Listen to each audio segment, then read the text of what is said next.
lugares.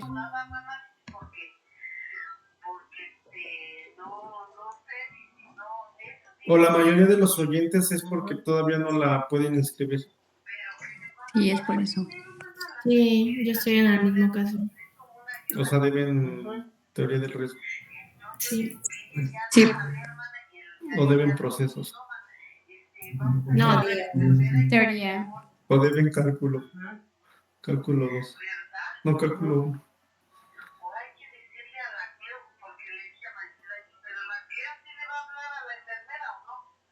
No se preocupen, yo reprobé cálculo 1.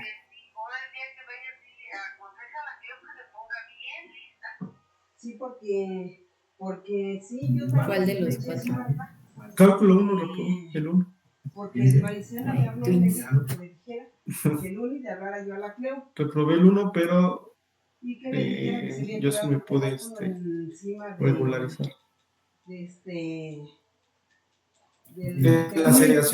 En la seriación de esta, porque al final me terminé quedando por una optativa. Bueno, por 2. Y yo le hablé a la Cleo y le dije, es humana. Y sí, Maricela, que por ahí se quedó, le dije. Bueno, pues creo que ya estamos todos. Vale, vamos a empezar con la clase, ahora sí bien. Y al final comentamos, ¿vale? Voy a apagar mi cámara porque voy a empezar a escribir, ¿vale?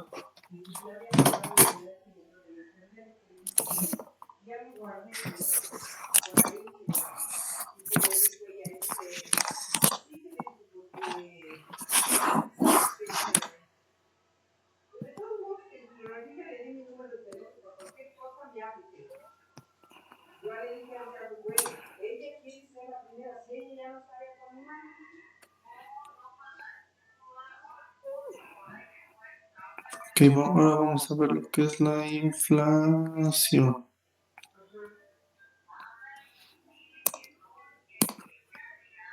Vamos a suponer.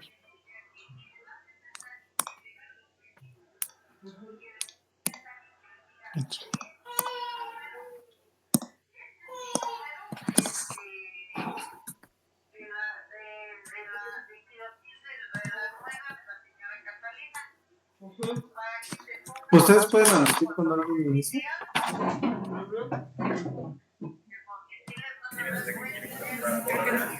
¿cómo? Cuando alguien quiere entrar, ¿ustedes lo pueden admitir?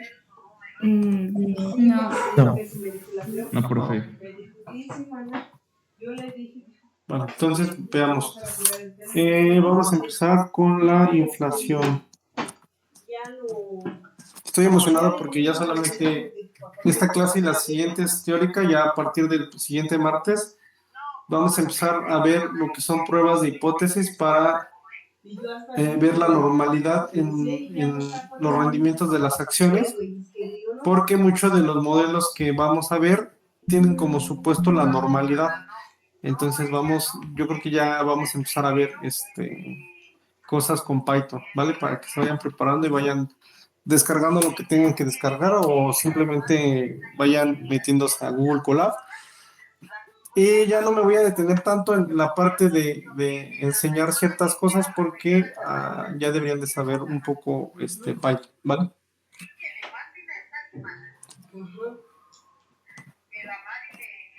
¿Sí o no? Sí. Bueno, vale. Entonces, De acuerdo, profe. ¿qué es la inflación? Es el aumento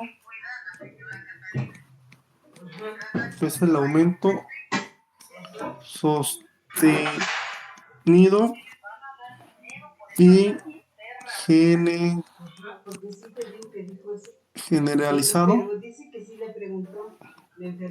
de los precios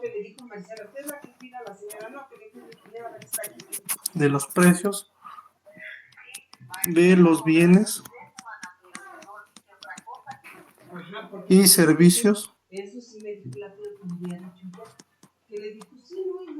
de una economía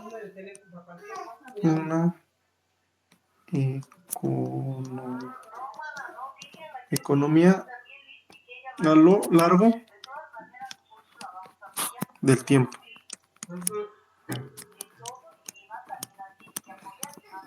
Y esto es súper importante, la parte de un incremento sostenido y generalizado a lo largo del tiempo. Acuérdense que la inflación se mide anual.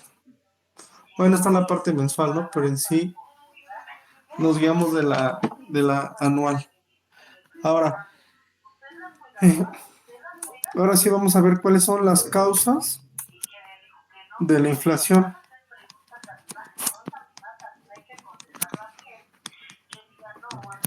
Que de hecho comentaron muchas ustedes, pero aquí la inflación, las causas de la inflación se clasifican de acuerdo a su horizonte de tiempo. Entonces es clasificación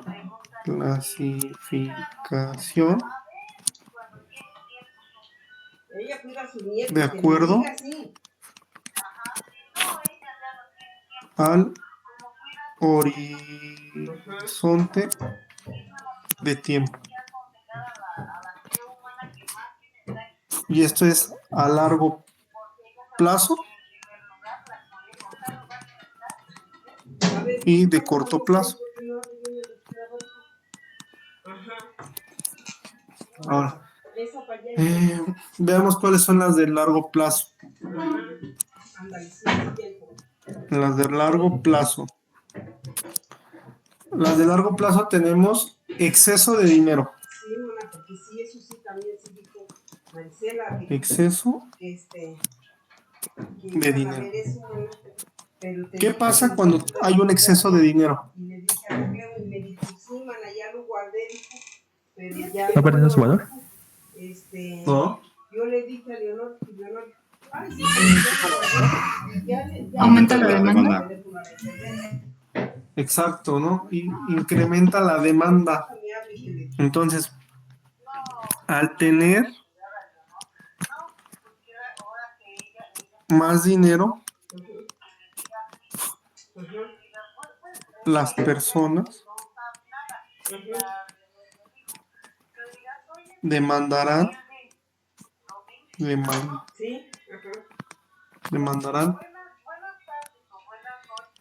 más bienes y servicios, lo que hará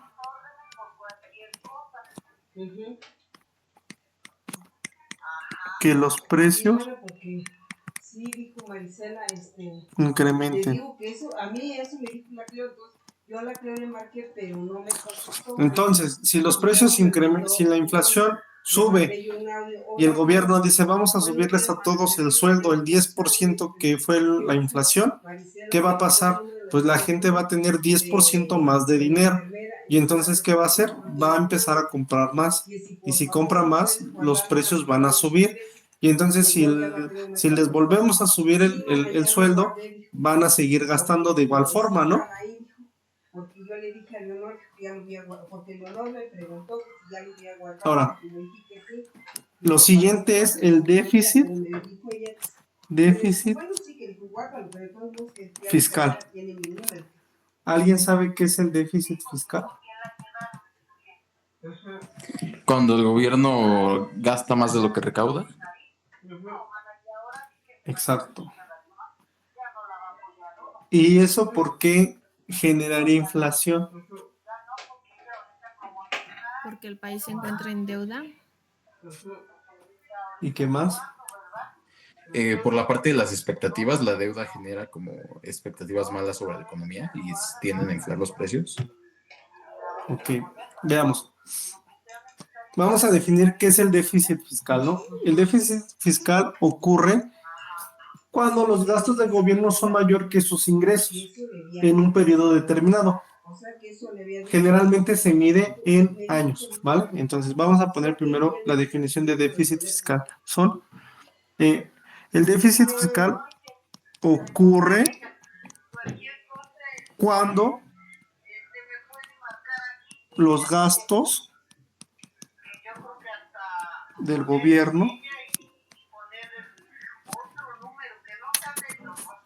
son mayores. Mandale, este es el de la señora Tatita que sus ingresos, Por si algo se ofrece, háblenos a cualquiera de las dos. en un periodo determinado. En un periodo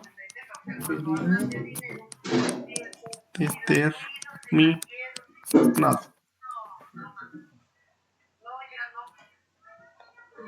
Ok. El gobierno recaba 1,000 millones de pesos a través de impuestos, derechos, exportaciones y más cosas, ¿no? Y se está gastando 1,200,000 pesos en educación, en salud, en seguridad, en programas sociales, en infraestructura, en sueldos de empleados públicos, etcétera. Actualmente, ¿dónde creen que gastemos más? ¿En educación? O bueno, que el gobierno, ¿dónde cree que gaste más? ¿En educación? Los programas sociales. Programas sociales. Exacto. En educación no gasta. En salud tampoco. En seguridad tampoco. En programas sociales, sí. En infraestructura, Tampoco. No. ¿no? Bueno, depende del lugar.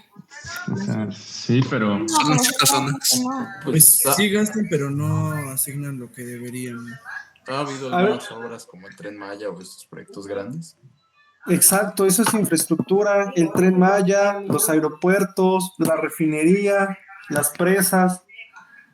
¿Y cómo está gastando actualmente el gobierno y el gobierno pasado? Pues bastante, ¿no?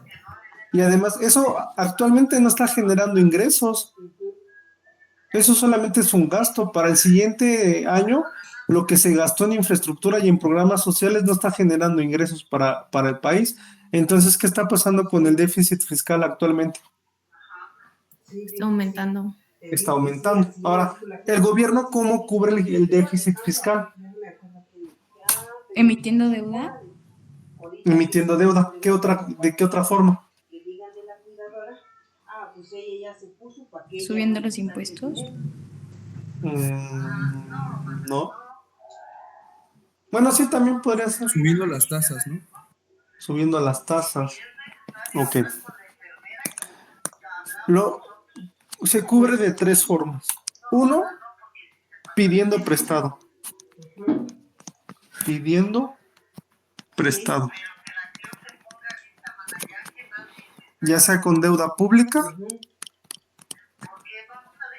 interna, deuda interna o externa. Ya estoy escribiendo bien, perdón.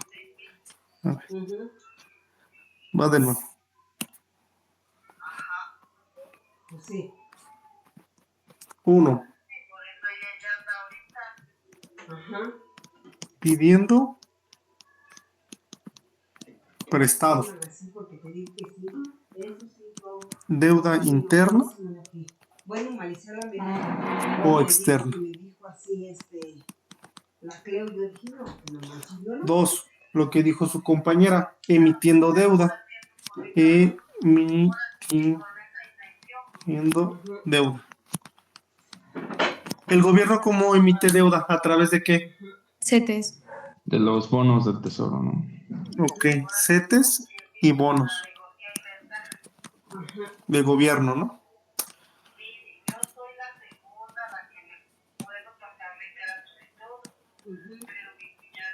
Y la más fácil de todas, imprimiendo más dinero.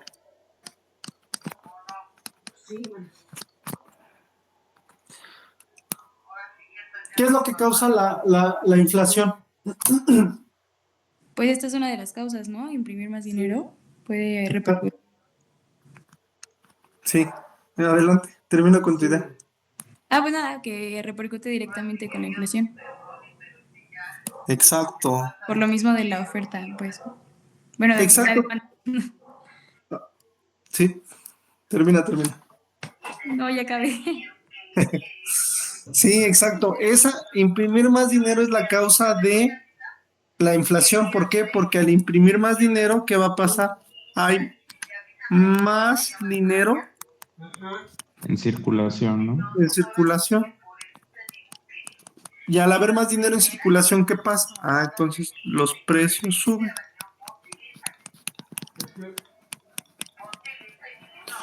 Porque emitiendo deuda, pues al contrario, ¿no? Si el banco emite más deuda, ¿qué pasa? Pues la gente, o sea, hay más CETES y más bonos en el mercado, entonces, pues la gente podría comprar más bonos, es decir, podría guardar más su dinero. ¿Ahí a quién le repercute? Pues al gobierno, ¿no? Porque el gobierno va a tener que ver la forma de pagar esos intereses, ¿no? O bueno, de pagar esos rendimientos, porque acuérdense que tú le das 9.89 pesos al gobierno y el gobierno te tiene que regresar 10 pesos, ¿no? Cuando compras un set. Entonces, si emitimos mucha deuda, el Banco de México tiene que ver de dónde saca esos 11 centavos para poder dártelos al final, ¿no? Entonces, pues esta no es una opción tan viable. Pidiendo prestado, pues te vas a endeudar con algún otro país o te vas a endeudar internamente contigo. Entonces lo más fácil es, pues imprimo más dinero. Y al imprimir más dinero, entonces genero más dinero en circulación. Y al haber más dinero en circulación, entonces la oferta incrementa. Y si la oferta incrementa, entonces los precios suben.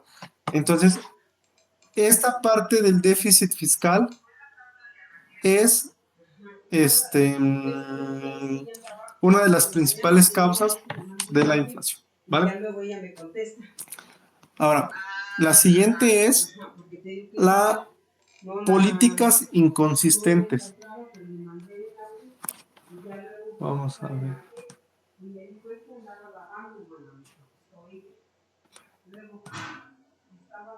¿Qué está pasando? Se trabó mi computadora. Bueno.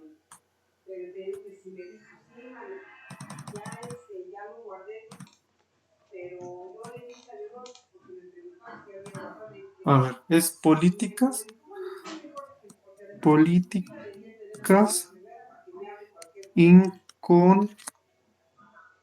inconsistentes.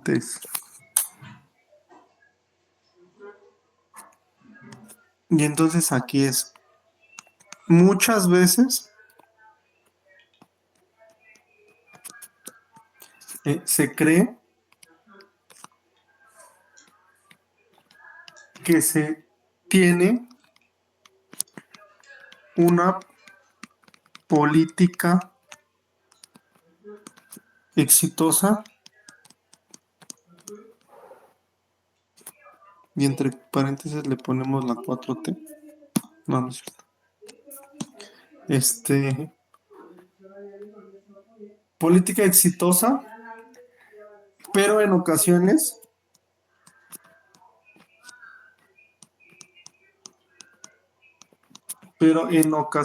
puede provocar cierta inercia sobre la inflación. En ocasiones puede provocar ciertas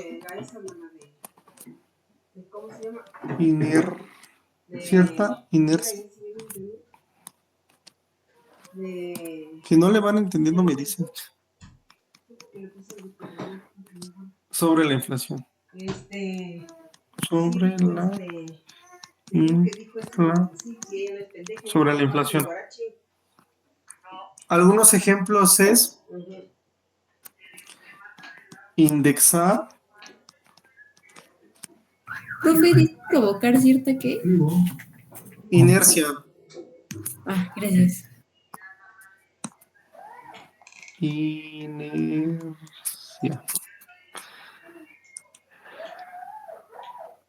Indexar los salarios a la inflación. Incrementar los programas sociales.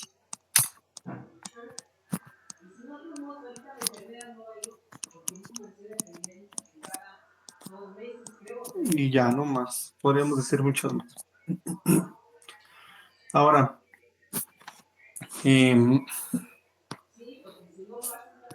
vámonos. Estas son las de largo plazo, ¿no? El exceso de dinero, el déficit fiscal y las políticas inconsistentes. Esas son causas de la inflación, pero que se ven a largo plazo. Las que se ven de inmediato, que son las de corto plazo.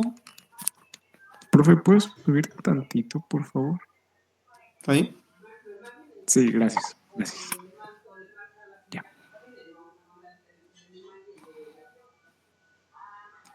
Espérenme. Ok.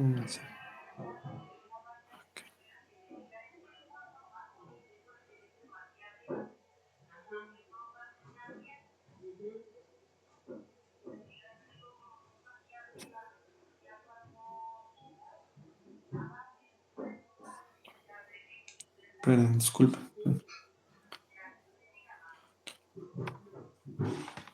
Ya. A ver, aquí está desde hace rato. Hay que dejarlo pasar. Vale, las de corto plazo. Las de corto plazo, la primera es la contracción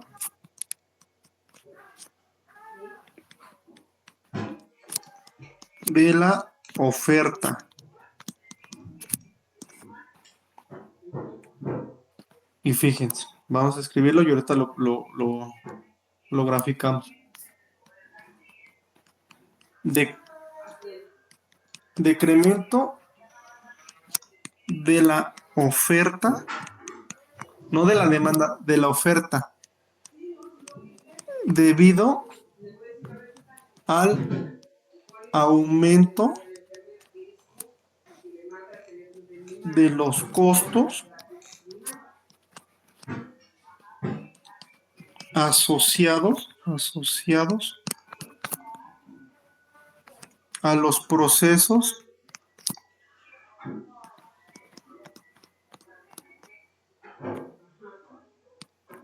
productivos,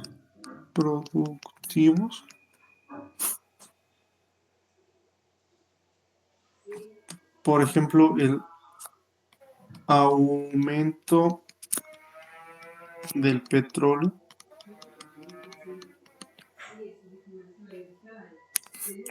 asociado a los procesos productivos, como es el aumento del petróleo. Las empresas aumentan sus precios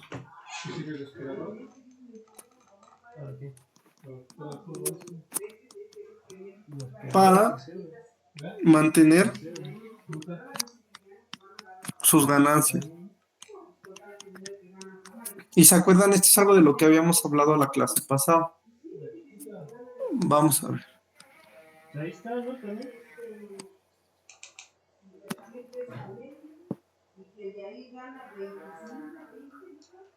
¿Cómo es la curva de la oferta? Así, ¿no? Donde dice que a cierto producto P va a tener un precio, ¿no? Ahora, si baja, entonces es menor esto. ¿Se acuerdan de eso o no? Sí, Ahora, ¿qué pasaba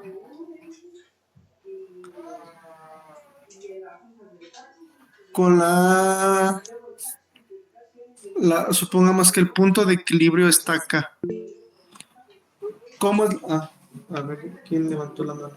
Enrique. Yo, profe, esa curva dice que es la de oferta. Esta es la de la oferta. Pero no se supone que cuando la oferta crecía, el precio era el que bajaba, que era la curva que era como la de 1 sobre X. La de la oferta. Sí, porque No, la que es creciente es la de la demanda, ¿no?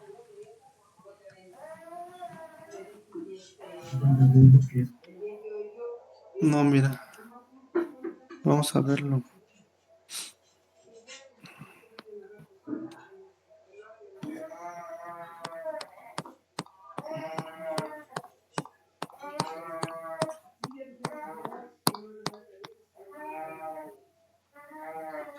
Mira, la ley de la demanda y así la habíamos graficado.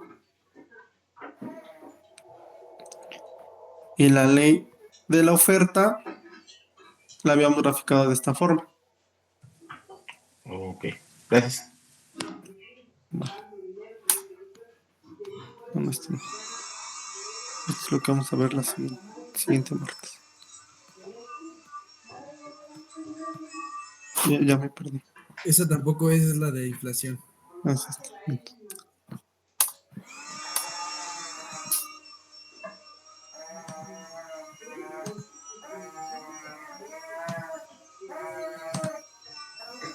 Vale, entonces, esta es la curva de la oferta, ¿no?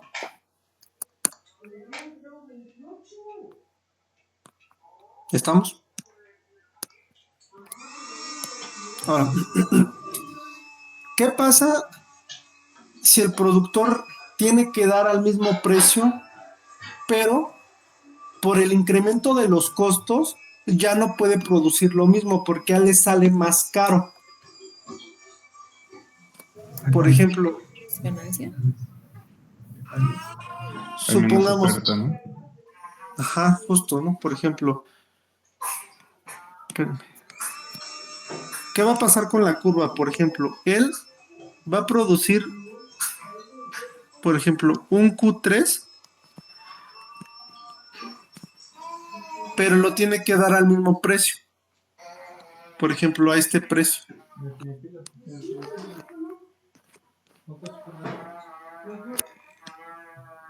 Sí, Ahora, ¿por qué lo tiene que dar al mismo precio? es que antes la banca del refrigerador no era- Porque en el mercado hay una competencia, ¿no? Y a lo mejor, si lo da a un precio diferente, pierde. No, mañana no. Pero ¿qué crees? Él ya no puede producir más, ya no puede producir Q1. Q1 es mayor que Q3.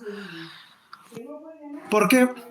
Porque con los recursos que tiene solamente le alcanza para producir Q3, ya no le alcanza para producir Q1. ¿Por qué? Porque incrementó el precio en el petróleo. Entonces, ella no puede invertir en más gasolina, en más materia prima, a lo mejor cuando transporta su mercancía, pues a lo mejor ya no se lleva un camión grande, no se lleva una camioneta más chiquita este, para que pueda trasladar sus productos. Espérenme, denme un minuto.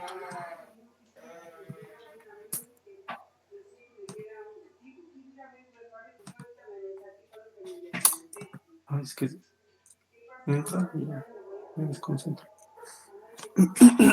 Entonces, al momento de producir menos al mismo precio, ¿se acuerdan qué pasaba en la clase, bueno, en la clase anterior?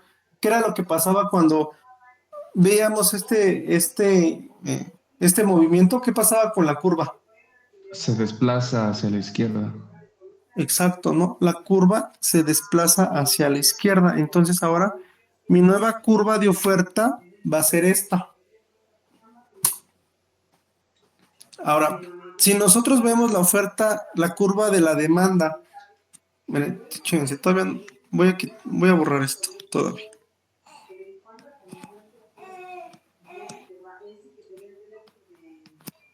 Nosotros veíamos que pasaba esto, ¿no? Ahora, ¿cuál era la curva de la demanda? Supongamos que viene aquí, ¿no? Porque les decía que aquí estaba el punto de equilibrio. Entonces, aquí venía la curva de la demanda. Entonces, esta es de la demanda. Además, vamos a ponerlo así. Demanda. Y acá es la de la oferta. Entonces, supongamos, ¿no? Esa es la curva de la oferta y la otra es la de la demanda. Ahora, ¿qué pasa si yo tengo que desplazar mi curva de la oferta? Ah, ok. Entonces, como desplazo la curva de la oferta, ahora va a ser esto. ¿Qué pasa con el punto de equilibrio?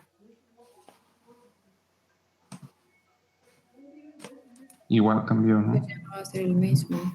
Ya no va a ser el mismo, no, ahora va a ser este.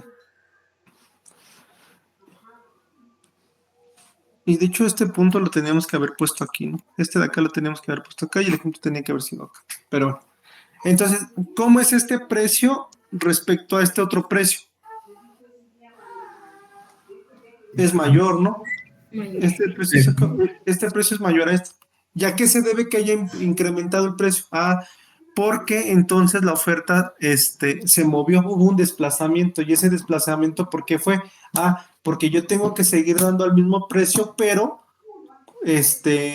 produciendo menos. Ahora, si yo quiero producir más para poder ganar la misma ganancia, entonces sí o sí tengo que incrementar mis precios, ¿no? Entonces, eso es lo que pasa cuando hay una contracción de la oferta. Y la contracción de la oferta, ¿por qué se puede dar? Por el incremento en los procesos de producción. Es decir, si incrementa el dólar, ¿qué pasa? Ah, pues sube la gasolina, suben los insumos. Por ejemplo, si yo me encargo de hacer ropa, pues sube todo lo que yo tenga que traer de otros países, pues me va a incrementar el precio. Entonces, a mí no me conviene que suba el dólar. Pero ahora, ¿qué pasa si el dólar está muy bajo?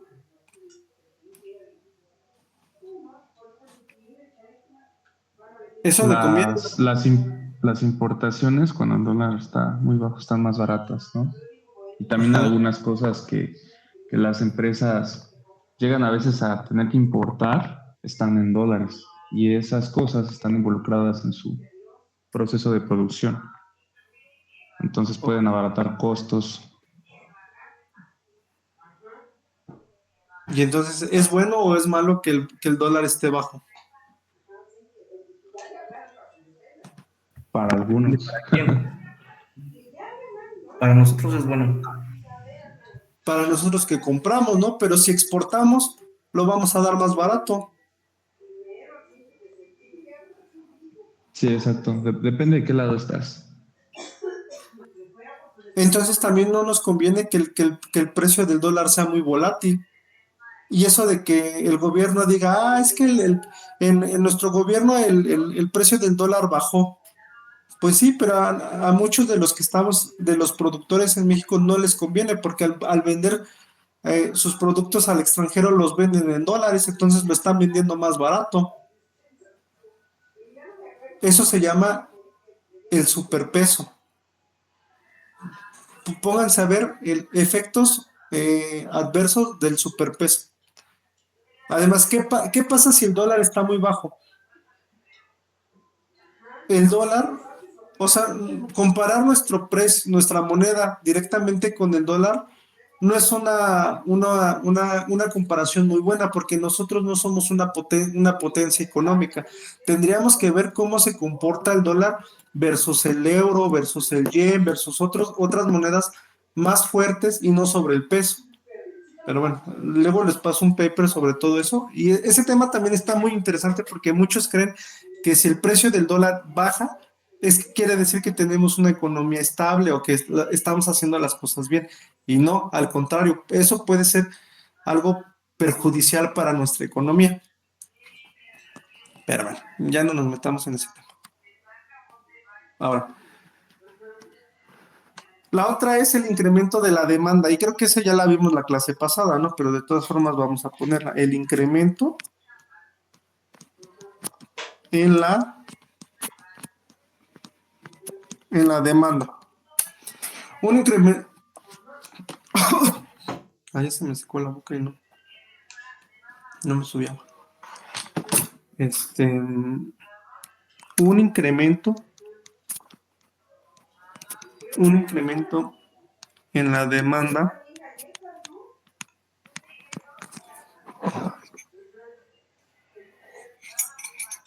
o hace mucho calor o ya vemos un incremento en la demanda mayor a los bienes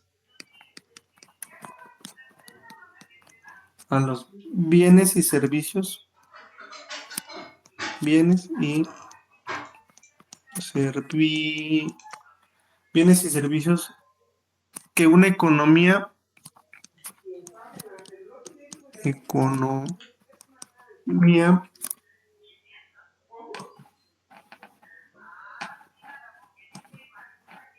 Eh, a ver, espérame. Sí, que una economía puede producir,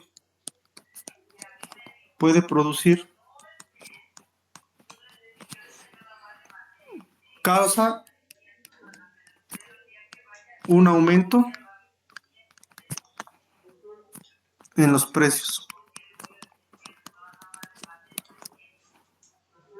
ya que hay mucho dinero persiguiendo pocos bienes, ¿no? Ya que hay mucho dinero persiguiendo pocos bienes. Y esto es a lo que llamábamos que había un exceso de dinero, ¿no? Ahora, ¿se acuerdan cómo lo habíamos visto en las gráficas? Profe, ¿puedes ver Anito, por favor? Sí, por favor, profe. Ni le van a entender de todas formas.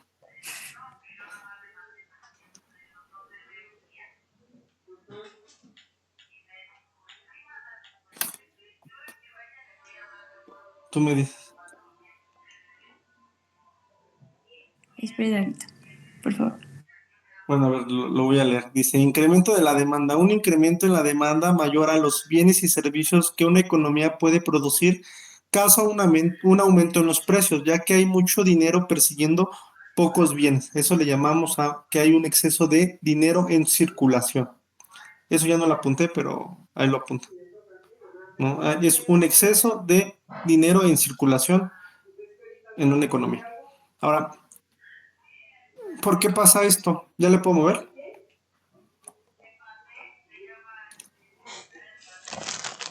Sí. Sí, profe. Vale. Dolores fue la que dijo que le moviera y ustedes contestan por ahí. Pero sí, ya, gracias. Vale. Entonces, a ver, tenemos acá nuestra curva. ¿Cómo es la curva de la demanda?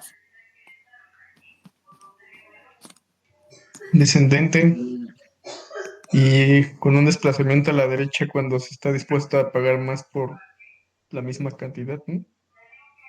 Exacto. Tenemos acá, ¿no? Tenemos el precio y tenemos acá cantidad Q1, ¿no? Ahora, nosotros queremos pagar menos por una mayor cantidad, ¿no? Pero ahora, y yo les decía, ¿qué pasa si por el mismo precio ustedes exigen más bienes o más servicios o más cantidad? Es decir, por el mismo, por ejemplo, pongamos aquí P3. Por P3 ustedes están dispuestos a obtener Q3 unidades. Pero ¿qué pasa si mágicamente ustedes ahora por el mismo precio pueden alcanzar a tener Q4? Es decir, mayor cantidad. Era como el ejemplo de los tenis, ¿no? A ustedes con 1,000 pesos solamente les alcanzaba para comprar 2 tenis. ¿Por qué? Porque pues eran todos los ingresos que ustedes tenían, pero como ya están trabajando, pues ahora ya les alcanza para, por el mismo precio, ahora comprarse 4 pares de zapatos, ¿no? Hasta acá. Entonces, ¿qué fue lo que hizo? Pues ustedes al tener más dinero están demandando más por el mismo precio, ¿no? Entonces, la curva, ¿cómo se desplaza? De esta forma. Y entonces, ahora, si vemos la curva de la oferta, inicialmente, supongamos que teníamos esta, ¿no? Y aquí teníamos nuestro punto de equilibrio, donde se había fijado el precio que estaban dispuestos a pagar. Al momento de nosotros trasladar la curva de la demanda, automáticamente entonces ahora el punto de equilibrio está en esta posición. Entonces, si el punto de equilibrio estaba en este P1, ahora va a incrementar a este P2, en donde vemos que P1 es menor a P2. O sea, el precio incrementó y debido a que incrementó. A un exceso de dinero en los adquirientes del producto, ¿no? Exacto, a un exceso de dinero, ¿no? Hubo un exceso de dinero en circulación, entonces fue lo que hizo que la gente empezara a pedir más a la misma cantidad. Entonces, del lado del ofertante, ellos se dan cuenta de esto, entonces tienen que incrementar sus precios. O no simplemente que se dan cuenta, sino también que al haber una mayor demanda, ellos tienen que incrementar su producción. Y entonces al incrementar su producción, muchas veces también incrementan sus gastos. ¿Por qué? Porque tienen que invertir en más material, en más infraestructura, en más tecnología, en más cosas, ¿no? Entonces, eso hace que los precios también incrementen. Entonces, eh, lo que son las consecuencias, sí, las causas de la inflación, a largo plazo tenemos el exceso de dinero, el déficit fiscal y las políticas inconsistentes, ¿no? A corto plazo tenemos la contracción de la oferta y el incremento de la demanda. La demanda va muy de la mano con el exceso de dinero en circulación, pero se ve más rápidamente cuando ya medimos en el mercado lo que es la demanda de los bienes y servicios. Entonces, al momento de que detectamos, porque puede haber mucho dinero, puede haber un exceso de dinero, pero todavía no se ve reflejado en el consumo de los demandantes. Hasta que se ve ya ese reflejo en la demanda, entonces es en donde automáticamente la oferta se empieza a ajustar y entonces los precios empiezan a incrementar. Ahora, em, ahora vamos a ver lo que es la parte de las tasas de interés. Las tasas de interés también es una causa en el corto plazo. ¿Qué tienen que ver las tasas de interés?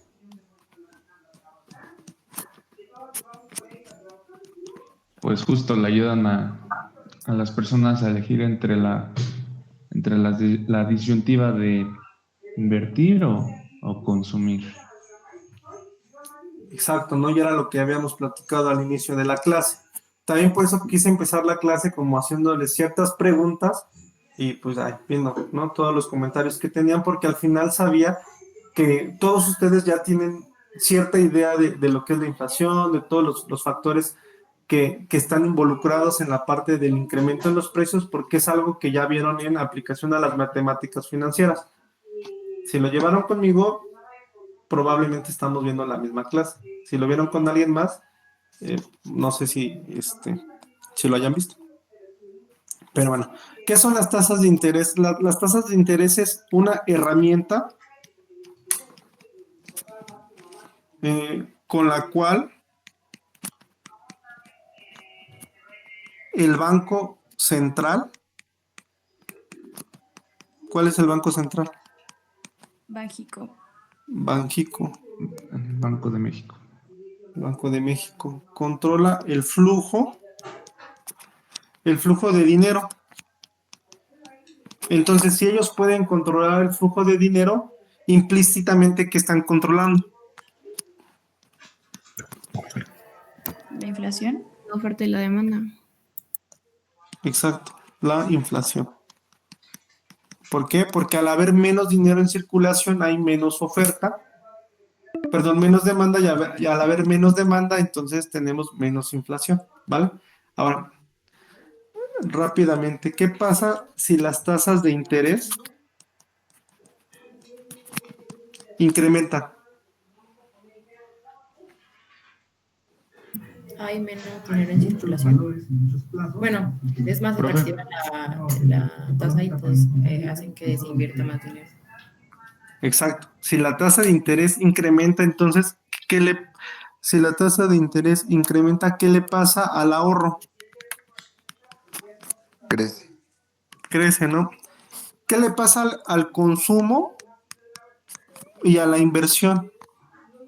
Pero a la inversión en proyectos me refiero.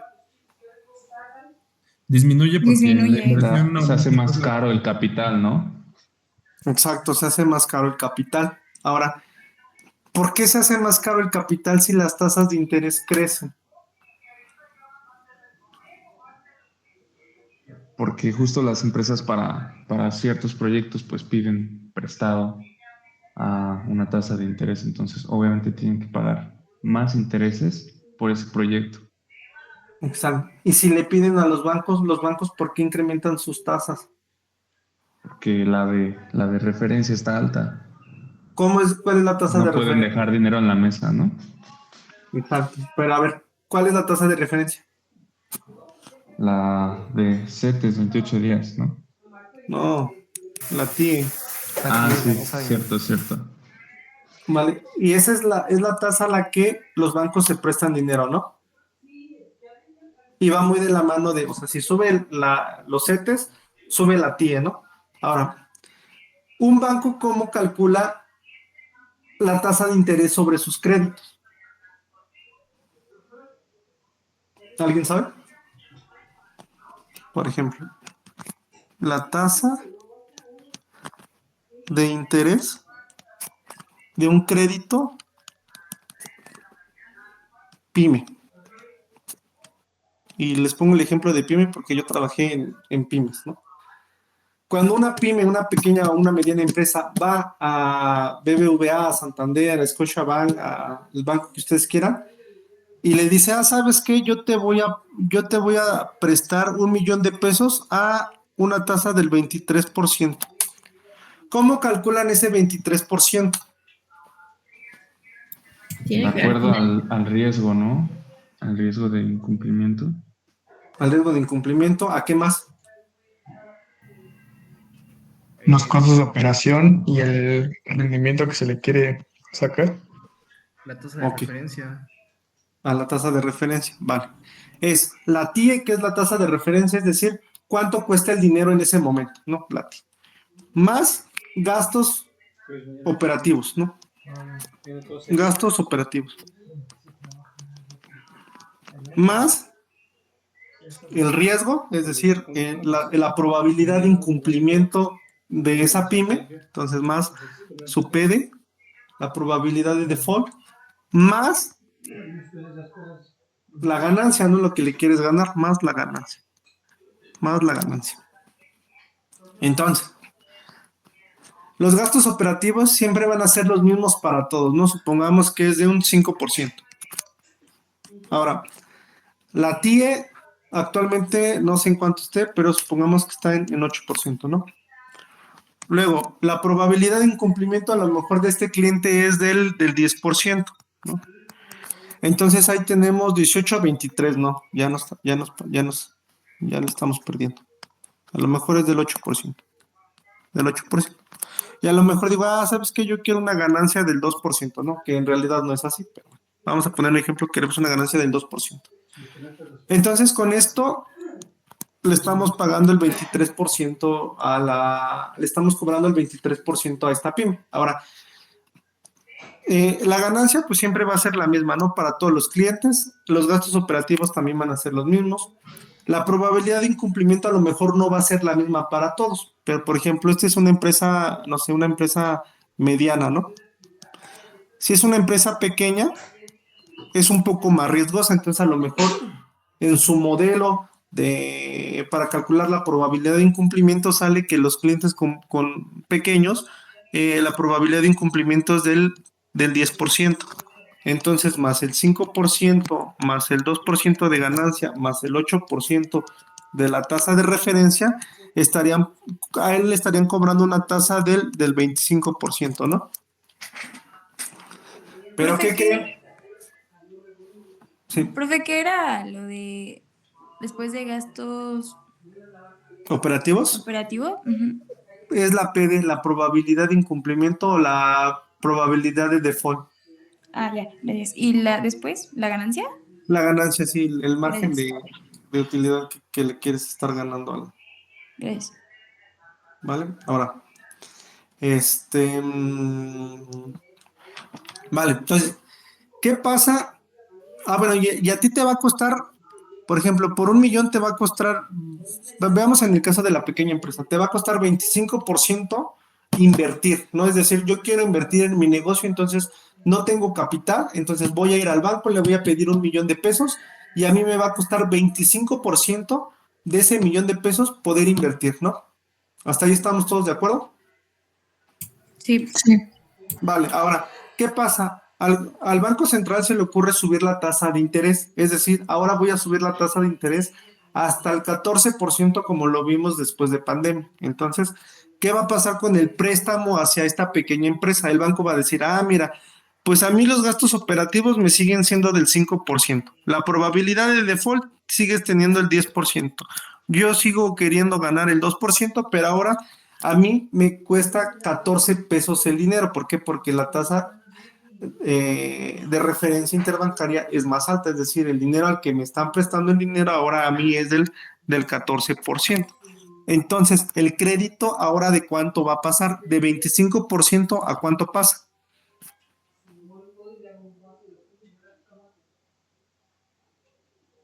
¿31? 31. A 31%, ¿no? Entonces, ya es más caro el crédito, ¿no? Y entonces, por eso cuando la tasa de inversión, la tasa de interés o la tasa de referencia sube, el ahorro sube y el consumo o la inversión baja. ¿Por qué el consumo? Porque yo todo mi dinero lo tengo ahorrado. Ahora, ¿por qué la inversión también baja? Porque a mí me sale más caro invertir ahorita porque el banco me está prestando a un precio más caro. Entonces no me conviene invertir ahorita. Adelante, ay, no sé, no veo tu nombre, pero adelante. David. Profe, en su experiencia, ese assumption que hace rato acaba de comentar, que el riesgo se queda igual. Bueno, yo estaba leyendo en uno de los papers, o sea, también puede que aumente el riesgo de incumplimiento cuando las tasas suben, ¿no? ¿O cómo ha sido desde su perspectiva este fenómeno? Sí, suben. De hecho, digo, este es como el ejemplo, ¿no? El sencillo, ¿no? Pero obviamente sí, cuando ya en la práctica los gastos operativos incrementan, la ganancia a lo mejor sí la incrementas porque por lo mismo de que sabes que no van a llegar muchos préstamos a ti, entonces quieres recuperar un poco de esa ganancia, entonces subes las tasas también en esta parte y la probabilidad de incumplimiento también sube porque cuando haces un modelo metes muchos indicadores, ¿no? Entonces, si la tasa de interés sube, tú como inversionista sabes que el crédito te va a costar más caro. Entonces, imagínate, te está costando más dinero el pedir un préstamo. Y aparte, ¿qué va a pasar con el consumo? El consumo va a bajar. Entonces, ¿de qué sirve de que tú inviertas en producir más si ahorita la gente no quiere gastar? Entonces, para ti va a ser más difícil poder recuperar el dinero para poder pagar. Entonces, la probabilidad de incumplimiento sí va a incrementar. De hecho, los modelos de probabilidad de incumplimiento se ajustan cada cierto tiempo y se ajustan con indicadores macroeconómicos. Entonces, hay muchos indicadores macroeconómicos que te dicen, a ver, ahí está el índice de confianza del consumidor. Tú vas a la calle y le preguntas a la gente, oye, ¿cómo ves que va a estar la economía el siguiente año? Ellos te van a decir, no, pues va a estar de la fregada, ¿no? Entonces, si ves que mucha gente piensa que va a estar de la fregada el siguiente año, pues efectivamente el siguiente año va a estar de la fregada y entonces la probabilidad de incumplimiento va a incrementar. Digo, a lo mejor no, ahorita suena como algo medio raro de, qué casualidad, ¿no? Que si todos piensan eso, al final va a incrementar, ¿no? Pero obviamente la gente tiene esa perspectiva porque pues ve las noticias, ve cómo está la parte, no sé, ahorita, ¿no? De los aranceles, cómo está la parte de la guerra y otras cosas. Entonces, esos sí son indicadores que estadísticamente nos dicen que la probabilidad de incumplimiento va a incrementar. Entonces, respondiendo a tu pregunta, en mi experiencia, sí, la probabilidad de incumplimiento en los modelos se incrementa cuando las tasas de referencia empiezan a subir. Ok, profe, gracias. Adelante, Elizabeth. Profe, todo lo que acaba de mencionar también tiene que ver con el canal de expectativas. Sí, ¿qué es lo que vamos a ver? Yo creo que ya la siguiente clase, pero sí, es el canal de expectativas donde dependiendo de las personas cómo creen que va a estar el siguiente año o los siguientes meses, sí se ve ese reflejo en la economía. De hecho, bueno, en el trabajo tuvimos una sesión donde invitaron a una doctora en economía de la Panamericana, y ella trabaja trabaja en Guadalajara, pero no me acuerdo en qué departamento trabaja. Y ella nos dio nos mostró todos esos indicadores en donde se ve una correlación de la inflación versus los diferentes indicadores macroeconómicos. Entonces, de tarea les dejo que investiguen qué indicadores macroeconómicos están fuertemente correlacionados con la inflación, pero con la parte de la inflación, ¿cómo se llama? Espérense, se me fue. La subyacente.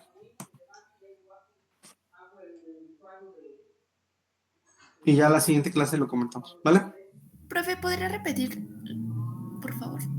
Por favor. De tarea es investigar los indicadores macroeconómicos que están fuertemente correlacionados con la inflación subyacente.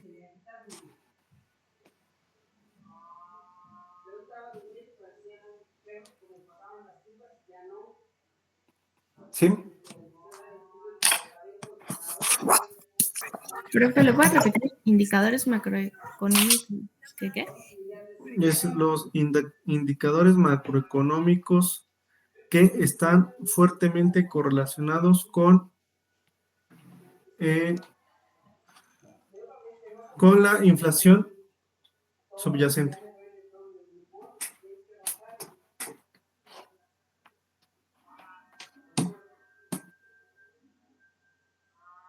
Bueno, de todas formas se las escribo por WhatsApp. Se acabó el tiempo, pensé que sí íbamos a terminar el tema de la inflación. Solamente nos falta los costos de la inflación y cómo se mide la inflación. Lo vemos la siguiente clase y también vemos lo que es la política monetaria y ahí terminamos ya el primer bloque, que es el bloque teórico. Y a partir del siguiente martes ya empezamos a ver lo que son pruebas de hipótesis para poder